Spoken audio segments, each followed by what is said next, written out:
Salut les investisseurs, dans cette vidéo, on va parler d'un thème spécifique que j'évoque assez régulièrement sur la chaîne, ce sont les rachats d'actions et le rendement de l'actionnaire. Abonnez-vous à la chaîne, activez la cloche si ce n'est pas déjà fait et on va commencer avec cet article que vous pouvez retrouver sur le blog où je détaille ce qu'est le retour, le rendement de l'actionnaire et notamment les rachats d'actions. Allez, on commence avec cet article. Première illustration, sur 2025, Goldman Sachs prévoit que le S&P 500, les entreprises du S&P 500 devraient racheter pour 1000 milliards de dollars d'actions pour les annuler. Alors, qu'est-ce que ça signifie et quel va être l'impact pour les actionnaires? Dans cet article et dans cette vidéo, on va détailler tout cela. Alors, un petit point de définition. Qu'est-ce que c'est qu'un rachat d'actions ou un share buyback? C'est une manœuvre financière lorsque une entreprise utilise ses liquidités ou parfois de la dette pour acheter ses propres actions sur le marché boursier, en vue de soit les annuler, soit de les conserver comme actions propres pour un usage futur. Par exemple, quand vous faites des OPE, donc des offres publiques d'échange, eh bien, vous pouvez échanger vos actions contre celles de la cible au lieu de sortir du cash. Bon, ici, on va plutôt s'intéresser à la perspective d'une annulation de ces actions. On va partir dans l'exemple concret pour illustrer l'effet d'un rachat d'actions avec annulation. On va se placer sur une entreprise qui fait 100 € de chiffre d'affaires, qui fait 100 de chiffre d'affaires et qui a des actifs de 100. C'est-à-dire qu'elle a une rotation d'actifs de 1. Cette entreprise, elle réalise un bénéfice net de 20, donc elle a un taux de marge net de 20%, mais son marché ne croît que de 10%. Donc, elle n'a pas besoin de réinvestir les 20 qu'elle dégage pour financer la croissance. Elle n'a besoin de réinvestir que de 10. Qu'est-ce qui se passe si elle réinvestit 20? Elle va saturer le marché et le marché va s'effondrer en termes de prix. Et donc, elle va casser sa marge. Donc, elle ne doit réinvestir que 10. Résultat des courses, elle dégage un flux, ici au sens free cash flow. Elle dégage un flux de trésorerie disponible, free cash flow de 10 €, de 10. Donc, qu'est-ce qu'on va en faire? On va le garder en trésorerie, d'accord, mais l'actionnaire, est-ce qu'il va être content d'avoir du cash qui dort dans la trésorerie de l'entreprise? Soit dit en passant, c'est ce qui s'est passé pour Apple qui a subi une pression d'un actionnaire activiste pour acheter des actions. Parce qu'elle avait énormément de cash qui dormait dans ses comptes, alors que ça, c'est un coût d'opportunité pour l'actionnaire. L'actionnaire, il est content que ça dorme sur le compte, que ça génère 3-4% de rendement avec des placements de trésorerie. Sauf que l'actionnaire, lui, il veut peut-être avoir 10% de rendement sur un autre placement qu'il choisit lui-même. Donc, l'actionnaire, il veut que son cash lui soit rendu. Comment est-ce qu'on peut rendre le cash? Alors, on va répondre à cette question. D'abord, juste focus sur l'exemple, bien que vous compreniez. Donc, on met ici le chiffre d'affaires qui correspond aux actifs, puisqu'on a une rotation d'actifs de 1, le bénéfice net de 20, la croissance du marché et de l'entreprise de 10. Donc, on a besoin de réinvestir seulement 10 du bénéfice net pour financer la croissance. On dégage donc un flux de trésorerie disponible de 10. On dit, alors ça c'est arbitraire, c'est pour l'exemple, on dit que l'entreprise, elle est valorisée à 10 fois ses bénéfices. Donc elle a un price earning de 10. Donc la valeur totale de l'entreprise, c'est son bénéfice, 20 fois le price earning, c'est-à-dire le ratio coût-bénéfice de 10. Donc 10 fois 20 est égal 200. L'entreprise vaut 200. On dit que l'entreprise a 100 actions, pour l'exemple. Donc le prix de l'action, c'est évidemment 200 divisé par 100, soit 2. Ceci étant posé, on doit rendre du cash aux actionnaires. Quel est le moyen classique pour rendre du cash aux actionnaires? On verse un dividende. Mais il y a une autre possibilité, c'est racheter des actions pour les annuler. Examinons l'effet de ces deux politiques. Vous avez objectif, l'action de l'entreprise, allocation du capital de l'entreprise, rendre 10 € à l'actionnaire, rendre 10 à l'actionnaire. Pourquoi?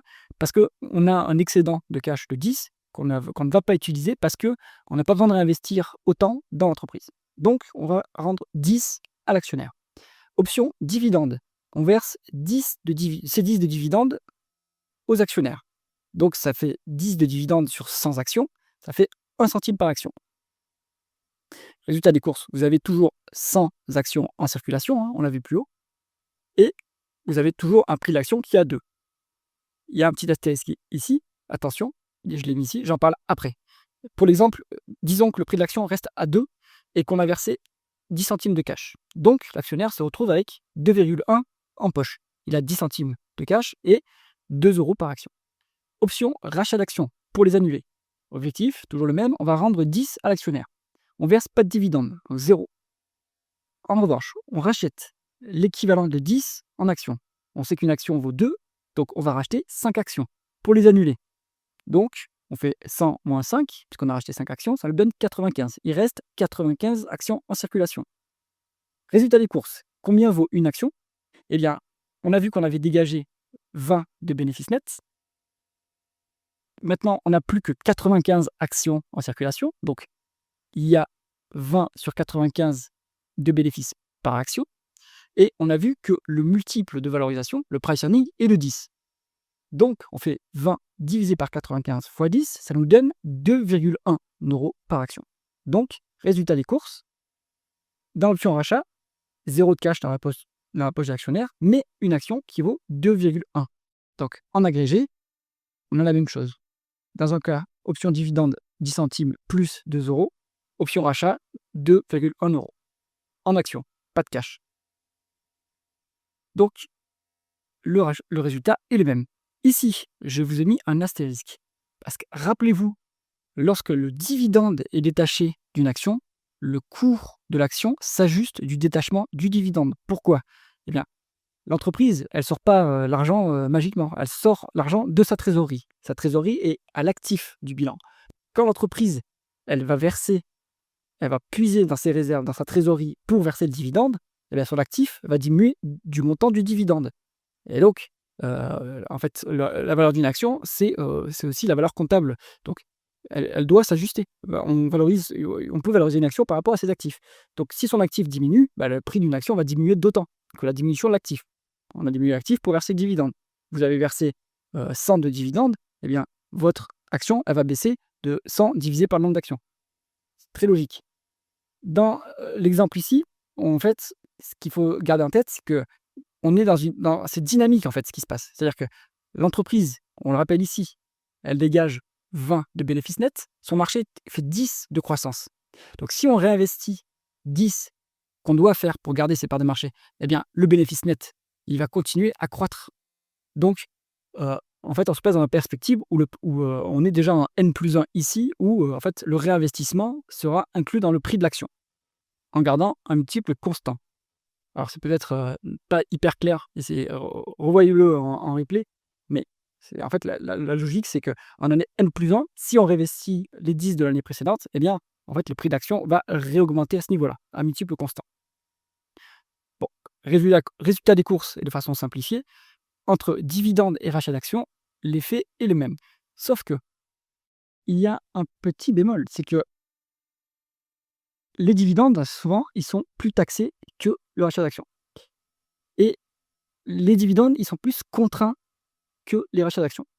Typiquement, une entreprise, vous voyez beaucoup d'entreprises qui sont dividend king ou dividende aristocrate, etc. C'est-à-dire, elles versent depuis X années le dividende et elles s'engagent à l'augmenter, ou en tout cas, elles l'augmentent un petit peu chaque année. Bon. Mais ça a un côté contraignant pour l'entreprise. Ça veut dire qu'elle se charge de verser un montant de dividende chaque année. Donc, moins de flexibilité dans l'allocation du capital. Alors que les rachats d'actions, c'est pas systématique. Souvent, à chaque assemblée générale, le management propose un montant maximum de rachat d'actions qui peut s'autoriser à lancer de manière flexible. C'est-à-dire qu'il peut dire l'entreprise est autorisée par les actionnaires à racheter 10 milliards d'actions, etc. Et donc, c'est pas engageant. Si on a la trésorerie et qu'on n'a pas de meilleure opportunité d'investissement, on va pouvoir faire des rachats d'actions. Mais c'est pas systématique. Donc, flexibilité dans l'allocation du capital. D'autre part, quand vous touchez le dividende, taxation automatique. En France, vous avez votre flat tax à 30%, voire plus, ça va peut-être augmenter. Bon, eh bien, si vous faites du rachat d'actions, vous allez, en tant qu'actionnaire, garder votre action qui va valoir plus. Donc, l'avantage, c'est que vous avez la main sur le moment où on déclenche l'imposition. Donc ça aussi, c'est un avantage. Toutefois, il faut garder en tête que, par exemple, sur le budget 2024 en France, le gouvernement a décidé de mettre en place une taxe sur le rachat d'actions. Donc, c'est finalement moins efficient que ça ne l'était auparavant. Mais disons que si vous êtes un investisseur américain, eh ben, votre rachat d'actions sera plus intéressant que le dividende. Maintenant, on peut conclure cet article avec la définition, la notion, le concept de rendement de l'actionnaire. Donc c'est le concept que j'utilise assez souvent dans mes vidéos.